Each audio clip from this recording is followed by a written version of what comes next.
Welcome back to the A-Level English Guide. This is part 2 of our Paper 4 Question 2 series, and today we're tackling essay planning.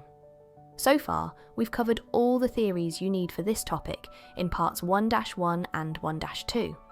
Now, we'll apply that knowledge to a real Cambridge past paper from October/November 2024. Let's dive in. Here's what the question asks.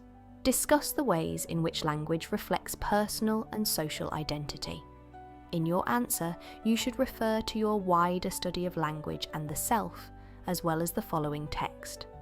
This is a discursive essay, meaning you're not just agreeing or disagreeing. Instead, you're exploring multiple perspectives and supporting them with linguistic theories, key terms, and brief quotes from the source article.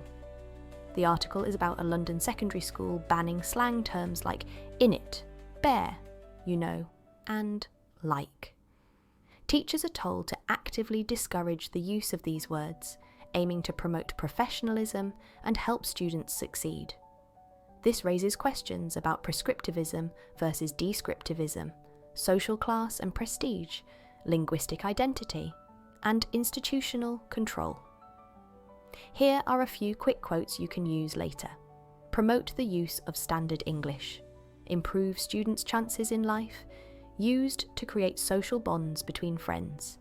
Each one is a useful springboard for analysis. Now let's plan out 4 solid peel paragraphs, each one using a different theory to explore an idea. Paragraph 1. David Crystal and descriptivism. Point. Attempts to ban slang reflect a prescriptivist ideology that ignores how people naturally use language to express identity. Example, the article states the school wants to promote standard English. Explanation, Crystal argues that language is constantly evolving and all forms, including slang, are valid tools of communication. Link, language variation, like slang, can be a positive expression of identity, not a barrier to success. Paragraph 2. Trudgel or Leboff on covert prestige. Point. Non-standard English often carries covert prestige, especially in peer groups. Example. The article admits slang creates social bonds between friends. Explanation. Trudgel and Labov both found that working class speakers often use non-standard forms to show authenticity and group loyalty. Link. Banning these forms may alienate students and ignore their social identity. Paragraph 3. Bernstein's speech codes.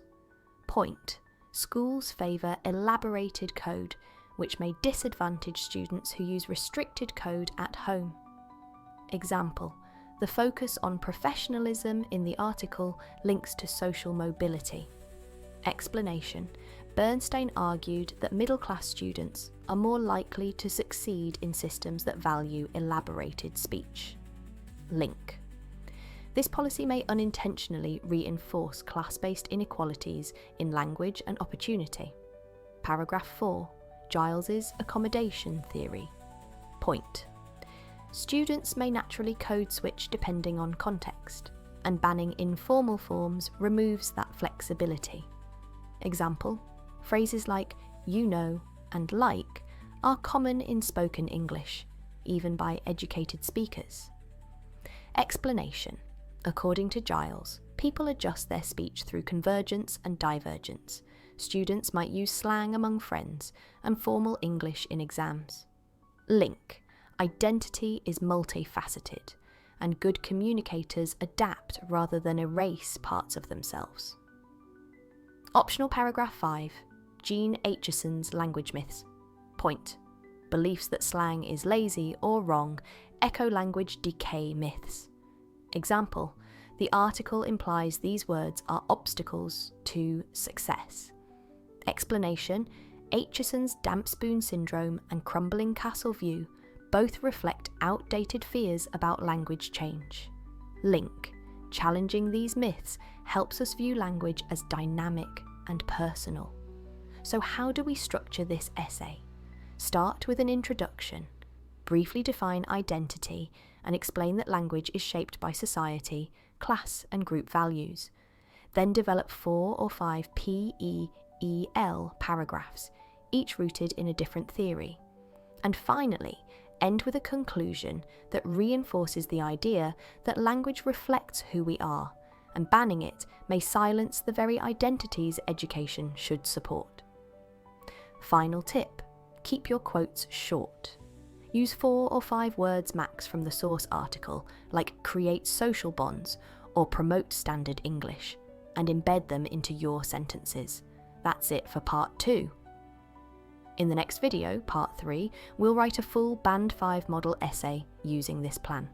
We'll walk paragraph by paragraph, linking theory, text, and argument.